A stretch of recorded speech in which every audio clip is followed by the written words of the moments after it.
University से घर आकर अम्मी के साथ किचन में मसरूफ थी कि अचानक 3-4 गाड़ियां हमारे घर में दाखिल हुई और मेरे अब्बू पर बंदूकें तान ली और मुझे निकाहनामे पर दस्तखत करने को कहा। बाप की जिंदगी की खातिर मुझे मजबूरन साइन करने पड़े। वो लोग मुझे जबरदस्ती गाड़ी में डालकर ले गए। मुझे एक सजे सजाए कमरे में सेज पर बिठा दिया गया। अगले ही लम्हे से देखकर मेरे पैरों से जमीन निकल गई। ये कहानी हकीकत पर मबनी है और जिन खातून की जिंदगी से तल्लक रखती है, मैं इन्हीं की जबानी बयान करने जा रही हूँ। कहानी शुरू करते हैं। मेरी दोस्त सायरा, दो बहनें और एक भाई था। बड़ी बहन तालीम हासिल करने के बाद घर में ही होती और भाई तालीम हासिल करने कनाडा चला गया और फिर इसे वहीं बहुत अच्छी जॉब मिल गई। ये कहानी मेरी इसी दोस्त की जिंदगी पर है। सायरा इन दिनों यूनिवर्सिटी में एमए की स्टूडेंट थी और ये इसका फाइनल ईयर था। पहले वो अपनी गाड़ी में ही यूनिवर्सिटी आया जाया करती थी, मगर जब इसके अब्बू ने बेटी की वसात से कनाडा का इमिग्रेशन हासिल करने के बाद मकान और गाड़ी भेज दी और इन पैसों से उन्होंने अपनी बीवी और सायरा का टिकट खरीदा था। दूसरी बेटी के लिए उन्होंने टिकट ना खरीदा था क्योंकि इसका निकाह इसकी फुफ्फो के बेटे से हो चुका था, जो कि कराची में ही रहते थे और इसके वालिदैन कनाडा शिफ्ट हो जाने से पहले कशफ की रुखसती कर देना चाहते थे ताकि वो एक बेटी के फर्ज से सबका दोष हो जाए। इन्हीं दिनों कशफ की शादी की तारीख रख दी गई, लेकिन इस शादी में इसका भाई ना आ सका क्योंकि एक डेढ़ माह बाद ही इसके वालिदैन इसके पास आने वाले थे। इसलिए वो कुछ इंतजामात के सिलसिले में वही मसरूफ था और इसने कह रखा था कि आप मेरे बगैर ही कशफ की रुखसती कर दीजिएगा। मैं जहाँ के इंतजामात से फारुग होकर इससे मिलने और कुछ दीगर मामलात के सिलसिले में पाकिस्तान आऊंगा। कशिफ की शादी हो गई और वो पिया घर सुधार गई। सायरा के इम्तिहान होने वाले थे और वो इम्तिहान देकर ही कराची छोड़ना चाहती थी। गाड़ी न होने की वजह से इसे बस से आना जाना पड़ता था। इसे बस स्टॉप तक पैदल ही चलना पड़ता था। इन दिनों चंद दिनों से वो नोट कर रही थी कि एक बेचारो इसका पीछा करती है। गाड़ी एक खुदेड़ उम्र का आदमी चलाता था, जो कि शायद ड्राइवर लगता था, और पीछे एक शख्स नहायत तमीज से बैठा होता, जैसे वही इस गाड़ी का मालिक था। और कभी वही आदमी प्राडो और किसी दूसरी गाड़ी में होता और गाड़ी को यूं ही एक ड्राइवर ड्राइव कर रहा होता। पीछे बैठा वो शख्स सायरा को गौर बगौर देखता और फिर पास से गुजर जाता, जैसे इसे देखकर इसके दिल में कुछ ठान ली हो। और फिर रोज ही ये होने लगा, जैसे इस शख्स को मालूम था कि सायरा इस वक्त यूनिवर्सिटी से निकलती है। इसकी समझ में ना आता कि इसकी बाप की उम्र का ये शख्स आखिर क्यों इसको बगौर देखता है और यूं इसका पीछा करता है। पहले इसने सोचा कि अपने वालिद को बता दे, मगर फिर डर के मारे इसने इनसे भी इस बात का जिक्र नहीं किया कि वो जिक्र करती तो यकीनन इसके अब्बू इसको घर बैठा लेते और वो एमए का इम्तिहान देने से महरूम रह जाती। अक्सर मिडिल क्लास घराने की लड़कियों का इसको भी पढ़ने का बहुत शौक था और वो जानती थी कि यहाँ अगर वो इम्तिहान ना दे पाई तो इसके 2 साल ज़ाया हो जाएंगे, क्योंकि कनाडा जाकर तो इसे दोबारा से मास्टर में दाखिला लेना था। इसके इम्तिहानात शुरू हो चुके थे, मगर रोज ही इसके साथ वो मामला पेश आता। सायरा ने भी सोचा कि पेपर तक की ही बात है, इस शख्स को बर्दाश्त कर लेती हूँ, क्योंकि वैसे भी वो कौन सा मुझसे मुखातिब होता है, या फिर वो कोई जवान किस्म का लड़का है जिसका इस पर दिल आ गया हो। वो तो इसके बाप की उम्र का शख्स था। आज इसका आखिरी पेपर था। पेपर देने के बाद दोस्तों ने एक दूसरे को मेल जोल रखने, कॉल्स करने, अपनी अपनी शादी पर बुलाने और यूं आगे भी राब्ता रखने के वादे किए, क्योंकि आज सब एक दूसरे से जुदा हो रहे थे। सायरा को भी अपनी सहेलियों से बिछड़ जाने का दुख तो जरूर था कि वो तो अब इनसे वैसे भी काफी दूर जाने वाली थी। आज यूनिवर्सिटी में दोस्तों और ग्रुप फेलोज ने एक बड़ी सी पार्टी का भी एहतमाम किया और फिर इसके बाद सबने एक दूसरे को खुदा हाफिज कहकर अपने अपने घरों की राह ली। यूनिवर्सिटी से निकलकर सायरा अपने ही धुन में मगन बस स्टॉप की तरफ जा रही थी कि वहीं पुजारो एक तरफ से नमूदार हुई और इसके साथ ही एक और पुजारो इसके बिल्कुल बराबर आ गई। अब वो दोनों गाड़ियों के दरमियान से निकलने का रास्ता ढूंढ रही थी कि जका जाके एक गाड़ी का दरवाजा खुला और किसी ने दिन दिहाड़े इसको गाड़ी में घसीट कर डाल दिया। उन्होंने इसे न जाने क्या सिखाया था कि फिर इसको खबर नहीं रही। क्या हुआ क्या नहीं, वो बेहोश हो गई थी। जब इसे होश आया तो इसने खुद को एक बेबस एक कमरे में पाया। जब इसने शोर मचाना चाहा तो एक गार्ड ने इसे धमकाया कि अगर अपनी जिंदगी अजीज है तो अभी अपनी जबान को बांध रखो। थोड़ी देर बाद इसे खाना दिया गया जिसे इसने हाथ तक न लगाया। इसे भूख ही कहाँ थी। आधे घंटे के बाद एक शख्स कमरे में दाखिल हुआ। ये वही शख्स था जिसे वो इसका पीछा करने वाली गाड़ी के पीछे बैठा हुआ देखा करती थी। सायरा अब बेपनाह डर रही थी कि न जाने इसका क्या होगा। वो किन दरिंदों में फंस चुकी थी। इस शख्स ने इसे खाना खाने को कहा तो इसने आगे से बस इतना कहा कि मुझे भूख नहीं है। वो फिर इसके सामने आकर बैठ गया। ये वही उधेड़ उम्र का शख्स इसके सामने बैठा था जो इसका पीछा कर रहा था। सायरा की आंखों से मुसलसल बहते आंसू देखकर इस शख्स ने इसकी पेशानी सहलाई तो वो घबराकर सोफे से उछलकर जमीन पर खड़ी हो गई और जल्दी से कमरे से बाहर निकलने की कोशिश करने लगी। तभी वो आगे बढ़ा और इसको मजबूती से थाम कर बोला, खबरदार, भागने की कोशिश नहीं करना। यहाँ से भागकर तुम कहीं नहीं जा सकती, क्योंकि इर्द गिर्द हर जगह ही मौत मंडलाती है। बाहर मेरे मुहाफिज के खौफनाक कुत्ते हैं। उन्होंने तुम्हें भागते देख लिया तो आगे तुम खुद ही समझदार हो। सायरा इस शख्स से गिड़गिड़ा के कहने लगी, हम इतने अमीर नहीं हैं कि आपको मेरे वालिदैन भारी तावान दे सके। इसने लर्जती कांपती आवाज में ये कहा था। वो शख्स आगे से कहने लगा, मुझे किसी तावान की नहीं, तुम्हारी जरूरत है। ये सुनकर सायरा चौंक गई। अब तक वो यही सोच रही थी कि इन लोगों ने इसे तावान की खातर अगवा किया है। वो शख्स सायरा से कहने लगा, मैं तुमसे निकाह करूंगा और मैं तुम्हें अपनी बीवी बनाऊंगा। क्या? इसने घबरा कर इस शख्स को देखा। वो आगे से कहने लगा, मुझे इस तरह मत देखो। तुम्हारा यूं देखना मेरे दिल को घायल कर देता है। मेरे दो मुहाफिज तुम्हारी जबरदस्त निगरानी कर रहे हैं, इसलिए यहाँ से बाहर निकलने का तुम्हारे पास कोई रास्ता नहीं है। मेरे मुहाफिज हमेशा से तुम्हारा पीछा करते रहे हैं। जब तुम अपने वालिद के साथ गाड़ी में जाती थी तब भी, फिर तुमने बस में जाना शुरू कर दिया तब भी। तुम्हारा भोलापन और दुनिया से बेखबरी, अपनी धुन में मगन होकर चलना मेरे दिल को भा गया। मैंने फैसला कर लिया था कि तुम्हें जरूर हासिल करूंगा और अपने दिल की मलका बनाऊंगा। सायरा अब जोर जोर से रोने लगी। आप प्लीज मुझे घर जाने दें। यूं जबरदस्ती किसी को गाड़ी में डाल लेना कोई अच्छी बात तो नहीं। मेरा एक दिन भी घर से गायब होना मेरे घर वालों के लिए क़यामत से कम ना होगा। वो और ज़ारो कतार से रोने लगी। इस शख्स का दिल जैसे बैठ गया। फिर वो गोया हुआ, मुझे अंदाजा है कि तुम एक शरीफ और बाकिरदार लड़की हो और अच्छे खानदान से हो। मैं इसीलिए तो तुम्हें बीवी बनाना चाहता हूँ। मैं यहाँ तुम्हारे साथ कुछ बुरा करने की नीयत से तुम्हें नहीं लाया, बल्कि मैं तुमसे निकाह करूंगा, इसलिए तुम मुझसे खौफ नहीं खाओ। इसको रोते पाकर वडेरे साईं को राहिम आ गया। वो इसे चुप कराने की कोशिश करने लगा। जब वो किसी तौर चुप न हुई तो इसने इसे वादा किया कि वो इसे इसके घर पहुंचा देगा रात से पहले। वो सायरा को इसके घर के दरवाजे पे उतार गया और कहा कि अपने वालिदैन से कहना कि इन्हें तुम्हारी शादी मुझसे ही करना होगी। तुम्हारी खातिर मैं इनकी इज्जत का ख्याल करके तुम्हें इनके पास छोड़कर जा रहा हूँ, इसलिए अब वो इज्जत से तुम्हें मेरे साथ रुखसत कर दें। जब वो घर पहुंची तो इसके माँ बाप बेहद परेशान थे। इसको देखकर इनकी जान में जान आई। कहाँ रह गई थी सायरा, मेरी बच्ची तुम? इसकी माँ ने तकरीबन रोते हुए कहा। इसने भी रोते हुए सारा हाल वालिदैन को बयान किया, जिसे सुनकर वो और ज्यादा परेशान हो गए।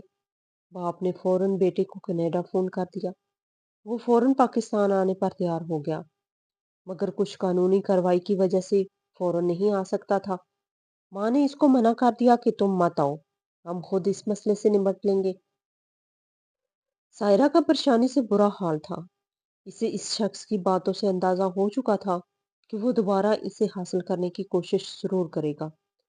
2 दिन गुजर गए।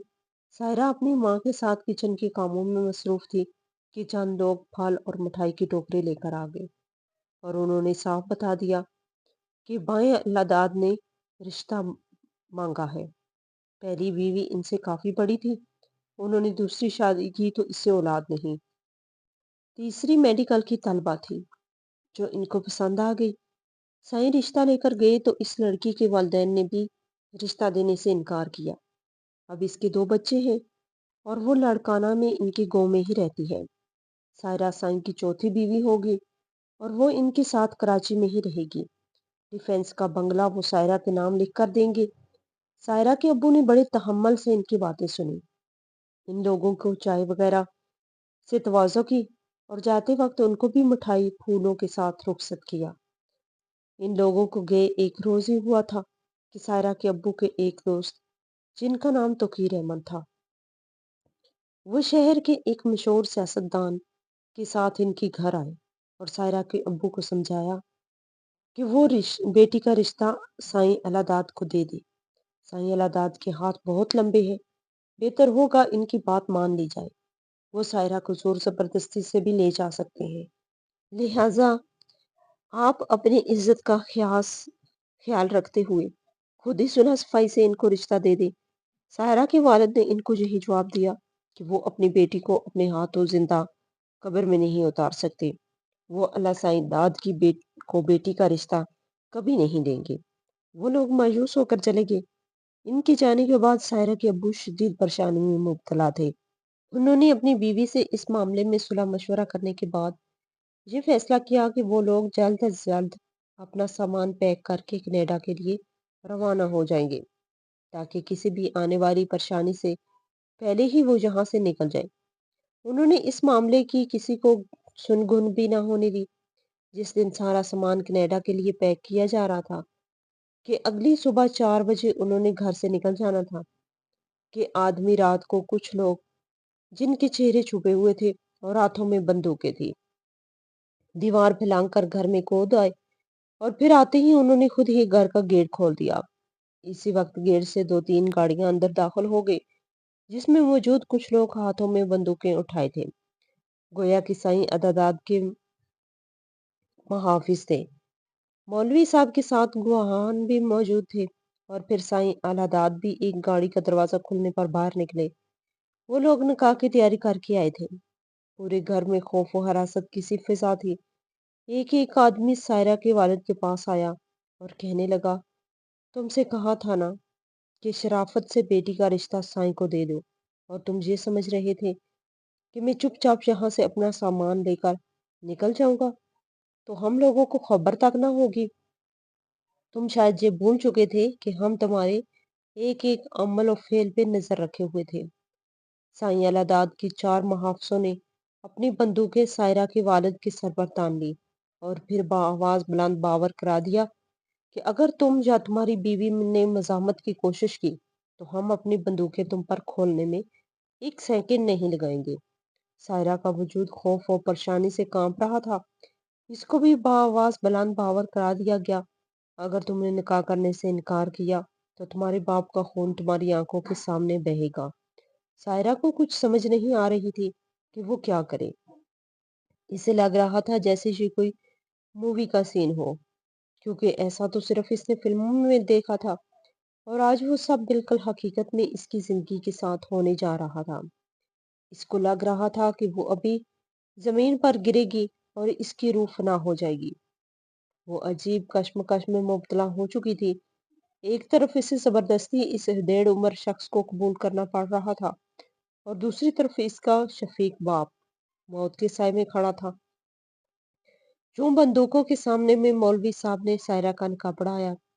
इसने अपने बाप की खातर मजबूरन कांपते लबों के साथ कबूल है कहा था और फिर इसने कांपते हाथों से दस्तखत कर दिए कि इसको अपने वालिदैन की जानों से बढ़कर कुछ अजीज ना था। निकाह के फौरन बाद सब लोग वहां से उठ खड़े हुए। मेहर की रकम, मिठाई के टोकरे सोफे पर ही छोड़कर वो लोग सायरा को गाड़ी में बिठाकर जबरदस्ती ले गए थे। इसका बाप अपनी बेबसी पे रो रहा था। इस अनोखी रुखसती पर सुनने वाले हैरान रह गए। सायरा गाड़ी में बेहोश हो चुकी थी। इसके बाद इसे कुछ होश न रहा कि वो कैसे साईं अलादाद के घर पहुंचाई गई। یا اس کے ساتھ کیا ہوا؟ 2 دن وہ بخار میں پڑی رہی۔ تیسرے روز جب اس کی آنکھ کھلی تو وہ ایک اجنبی ماحول میں تھی، ایک آرام دہ بستر پر لیٹی تھی۔ اس نے خود کو ایک نئی دلہن کے کمرے جیسے کمرے میں پایا جس کا دروازہ بند تھا۔ کمرہ کافی بڑا اور عالیشان تھا۔ جس بیڈ پر وہ لیٹی تھی وہاں مسہری بنائی گئی تھی، سنہرے گلابوں، سرخ گلابوں اور موتیے کے پھولوں کی لڑیاں چاندی کے پایوں والی مسہری کے چاروں طرف ہلکورے کھا رہی تھی، اور مسہری پر قیمتی سفید رنگ کی مخمل کا لمبا رواں اسی کی خنکی میں اس کے اپنے ہی وجود کی طرح لرز رہا تھا۔ اس نے آنکھیں کھول کر مسہری کے اس گھونگھٹ کے باہر دیکھا تو دیواروں پر گلاب اور چنبیلی کے پھولوں کے ہار لٹکے ہوئے تھے۔ اسے یوں لگا جیسے یہ مسہری نہیں بلکہ ایک چاندی کا پنجرا ہے، اور جس کی تتلیاں نازک کلابتوں کی سنہری لڑیاں نہیں بلکہ سونے کی مضبوط تتلیاں ہیں، جن کے ساتھ ٹکرا کر وہ مر تو سکتی ہے مگر ان کو توڑ نہیں سکتی۔ یہ قبر تھی یا اس کا اجلا عروسی کہ وہ یہاں وحشت کا شکار تھی؟ اسے نہیں معلوم کہ اس کے ساتھ کیا ہوا ہے۔ کیا یہ اس کی شب عروسی تھی کہ جس کے بعد طلوع ہونے والی صبح ہر دوشیزہ کو ایک پروقار خاتون کا روپ عطا کر دیا کرتی ہے، چاہے وہ اللہ تعالیٰ کے بھیجے ہوئے آسمانی صحیفہ کے سائے میں اللہ تعالیٰ کے گھر سے رخصت ہوئی ہو، یا چاہے بندوق اس کے والدین کی پٹی پر رکھ کر اس کو زبردستی دلہن بنایا گیا ہو۔ اس نے ایک گہرا سانس لیا، تب اسے یاد آ گیا کہ اس سے نکاح نامے پر زبردستی کس طرح بندوق برادروں نے دستخط کرائے تھے۔ تبھی تو اسے یہ اجلا عروسی قبر لگ رہا تھا۔ تھوڑی دیر بعد اسے بھاری قدموں کی آواز سنائی دی۔ وہ اپنے اندر ہی لرز اور سمٹ کر رہ گئی۔ اندر آنے والے شخص نے اس کے ماتھے پہ ہاتھ رکھ کر اس کا بخار چیک کیا، مگر وہ شخص اسے ظاہر لگ رہا تھا جس نے اس کی اچھی بھلی خوشیوں سے بھری زندگی برباد کر کے رکھ دی تھی۔ اب سائرہ کی طبیعت کافی بہتر ہو چکی تھی، مگر اس کو رہ رہ کر اپنے والدین کا خیال آ رہا تھا۔ شام کو گھر کی عورتوں نے اسے سجا سنورا کر دلہن بنا دیا، اور سائیں الہداد کی حویلی میں ان کا ولیمہ کیا گیا۔ اس نے صرف اپنے خاص مہمانوں کو مدعو کیا تھا۔ اب سائرہ کی زندگی کے دن اس قید میں بسر ہونے لگے۔ اس کو گھر سے نکلنے کی اجازت صرف نوکرانیوں کے ساتھ تھی۔ چند دن بعد اسے پتہ چلا کہ اس کی ماں تو اس کے صدمے سے چل بسی ہے، اور باپ اس کی تدفین کے بعد بیٹے کے پاس کینیڈا چلا گیا ہے۔ یہ خبر سن کر وہ پاگل سی ہو گئی تھی۔ اس کا دل چاہ رہا تھا کہ وہ اس کی حویلی اور دیواروں کو توڑ کر یہاں سے فرار ہو جائے۔ اسے سائیں الہداد سے شدید نفرت ہو رہی تھی۔ اس کی پیاری ماں اس کے صدمے سے اس دنیا سے رخصت ہو چکی تھی، اور ان کا آخری دیدار بھی نہ کر پائی تھی۔ یہ بے بسی اس کا دل چیرنے کو کافی تھی۔ سائیں الہداد اس سے محبت برا سلوک رکھتا تھا۔ اس نے اس کو سونے اور جوہر میں تول دیا تھا، مگر اس کے دل کی کلی پھر بھی نہ کھلی۔ وہ اس حویلی میں اس شخص کے ساتھ جی تو رہی تھی، مگر مرنے کی آس پر۔ سائیں الہداد اب اپنی دوسری بیویوں کے پاس بہت کم جاتا تھا۔ اس کے دل پر جیسے اب صرف سائرہ کا ہی قبضہ ہو چکا تھا۔ سائیں الہداد اس کے دل اپنی جگہ بنانے کی ہر ممکن کوشش کرتا۔ اس کو سائرہ کے بطن سے اولاد کی شدید خواہش تھی، مگر شاید وہ دنیا کی واحد سخاوت ہوگی جس نے ہر بار یہی دعا کی کہ ہے خدا میری گود کبھی ہری نہ ہو، میں اس شخص کے بچے کی ماں کبھی نہیں بن پاؤں گی، اور میری کوکھ ہمیشہ خشک رہے، کیونکہ وہ بچہ اس کے لیے اس حویلی میں رہنے کے لیے ایک زنجیر بن سکتا تھا، اور اسے اس حویلی میں رہنا بالکل قبول نہ تھا۔ سائرہ نے مجھے بتایا کہ میں نے یہ دل میں ٹھان لی تھی کہ مجھے جب بھی موقع ملا میں اس شخص کو چھوڑ جاؤں گی کہ جس نے زبردستی مجھ کو اپنی بیوی بنا دیا تھا، جبکہ میرے دل میں آج تک بھی اس کی بیوی بننا کبھی قبول ہی نہ کیا تھا۔ وہ بس ایسے موقع کے انتظار میں تھی کہ جس سے وہ اس قید سے نکل سکے، مگر اس پر سختی اس قدر تھی کہ وہ بے بس تھی۔ شاید اس کی الہداد کو بھی ابھی بھی اس پر شک تھا کہ وہ اس کی محبت سے نکل بھاگے گی۔ شادی کے کچھ عرصے بعد سائرہ پر کچھ نگرانی کم ہو گئی۔ پہلے تو ہر وقت اس کے ساتھ 2 ملازمائیں چلتی تھی، اب جیسے ان کو بھی سائرہ پر اعتبار آنے لگا۔ یہ وہ زمانہ تھا جب الیکشن تھے اور ایک نیا سیاسی کھیل کھیلا جا رہا تھا۔ سائیں الہداد بھی اس کھیل میں شریک اپنا حصہ لینے والا تھا۔ اس کے بار بار اسلام آباد کے چکر لگ رہے تھے اور وہ اسمبلی میں بیٹھنے کے چکر میں بے حد مصروف تھا۔ سائرہ سے شادی کو اس نے ابھی تک چھپایا ہوا تھا تاکہ اس کا سیاسی کیریئر متاثر نہ ہو۔ اس طرح سائرہ نے اس دوران اپنے والد سے رابطہ کیا۔ اس سلسلے میں اس نے اپنی ایک سہیلی کی مدد لی تھی۔ سائیں الداد کی اجازت سے اس نے اسے فون کیا اور پھر اس کی کبھی کبھار اس سے بات ہونے لگی۔ یوں اس کی مدد سے اس نے اپنے والد سے رابطہ کیا۔ اپنے والد اور دوست کی مدد سے اس نے اپنا پاسپورٹ اور امیگریشن کے کاغذات مکمل کرا لیے اور اپنا ٹکٹ بنوا کر سیٹ بھی کنفرم کروا لی۔ سائیں الداد ان دنوں اسلام آباد میں تھا۔ سائرہ نے گھر کے نوکروں کو یہی بتایا کہ اس کے سرتاج اسلام آباد سے کمجام ہو کر واپس آ رہے ہیں۔ انہوں نے اسے فون کر کے بتایا ہے، اس لیے وہ ان کو لینے خود جائے گی۔ وہ ڈر رہی تھی کہ کہیں کوئی نوکر یا ڈرائیور الداد کو فون نہ کر دے اور اس کی جھوٹ کی حقیقت نہ کھل جائے، مگر اس نے یہ رسک لے ہی لیا کہ آج اگر یہ موقع نہ ملا تو نہ جانے پھر اسے اور کتنے برس انتظار کرنا پڑے۔ اس نے ایک نوکرانی اور ڈرائیور کو گاڑی میں ساتھ لیا اور ایئرپورٹ پر آ گئی۔ جب ایئرپورٹ پر اعلان ہوا تو ڈرائیور نے کہا کہ بی بی سائیں تو دوسری طرف سے آتے ہیں۔ سائرہ کو کچھ سمجھ نہ آیا کہ وہ اب کیا کہے۔ پھر ہمت کرتے ہوئے بولی، اب چونکہ وہ حکومت میں آ گئے ہیں لہٰذا وہ دوسری جانب سے آئیں گے۔ بقول سائرہ وہ چند قدم جو ایئرپورٹ کے کسٹم سے جہاز تک اس نے طے کیے وہ اس کی زندگی کا سب سے کھٹن اور لمبا راستہ تھا۔ جہاز میں جب ایئر ہوسٹس نے انگلش میں اناؤنسمنٹ کی تب اسے احساس ہوا کہ وہ کتنا بڑا مور کا سر کر کے آئی ہے۔ ٹورنٹو کے ایئرپورٹ پر پہنچنے پر اس کے بھائی نے کو فون کیا اور اس کی آواز سن کر جیسے اس کو بھی یقین نہ آیا کہ یہ اس کی بہن سائرہ بول رہی ہے۔ وہ اسی وقت اسے لے کر گھر آ گیا جہاں اس کا باپ اس کے گلے لگ کر کتنے ہی منٹ ہچکیوں سے روتا رہا۔ اس کی بڑی بہن جو بیائی جا چکی تھی وہ اپنے شوہر کے ساتھ امریکہ میں آ چکی تھی۔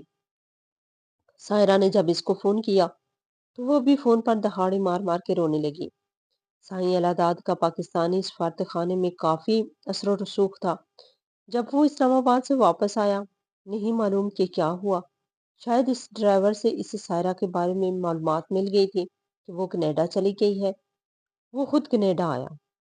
سائرہ ابھی تک بھی اس کے نکاح میں تھی۔ جب اس نے سائرہ سے ملنا چاہا تو سائرہ نے اس سے بات تک کرنے سے انکار کر دیا اور پھر خلا کے کاغذات بھجوا دیے جو واپس آ گئے، مگر قانونی طور پر اس کو عدالت سے طلاق ہو گئی اور اس کے ساتھ ہی کینیڈا کی اسلامک شہری کونسل نے بھی اس خلا کی تصدیق کر دی اور امریکہ آ گئے جہاں اس کی بہن کی نیشنلٹی کام آئی اور وہ امریکہ میں ٹھہر گئی اور پھر اس کے والد واپس بیٹے کے پاس کینیڈا چلے گئے جہاں امریکہ کی ایک یونیورسٹی سے اس نے پی ایچ ڈی کی اور پھر یہی ملازمت اختیار کر لی۔ اسی یونیورسٹی میں اس کی ملاقات ایک ہسپانوی مسلم لڑکے سے ہوئی اور دونوں میں محبت ہو گئی۔ تعلیم مکمل کرنے کے بعد دونوں نے شادی کر لی اور میری ملاقات سائرہ سے کیرولائنا میں ہوئی تھی اور پھر میری اس سے دوستی ہو گئی۔